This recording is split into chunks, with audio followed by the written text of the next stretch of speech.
tempête, ça a causé beaucoup de dommages. Catissonné, il y a même eu une tornade hier. Oui, François, une tornade de très faible intensité, mais qui a tout de même frappé de nombreux arbres dans les secteurs des Saules, du Berger, aussi à l'ancienne Lorette. Bref, une tempête qui aura marqué l'imaginaire des uns et qui aura la signification de nettoyage pour les autres.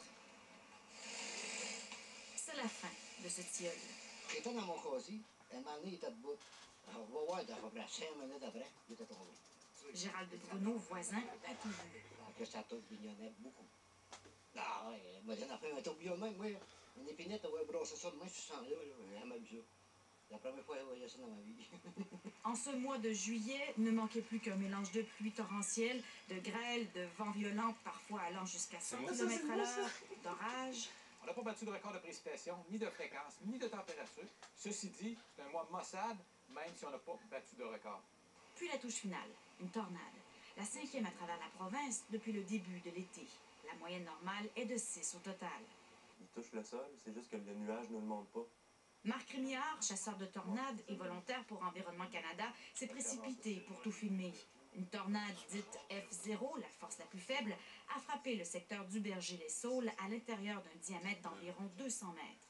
Vraiment, moi, j'ai juste vu un entonnoir qui descendait du nuage.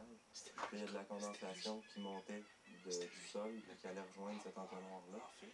C'est Mathieu Bordage, 16 ans, chasseur d'orage, qui a appris à Marc Rémillard que la tornade avait causé des dommages. Ils sont membres d'un même groupe de discussion.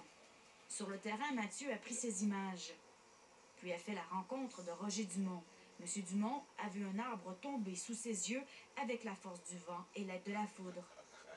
Il y a une petite chaîne là quelque part, là, c'est dans le mois, là.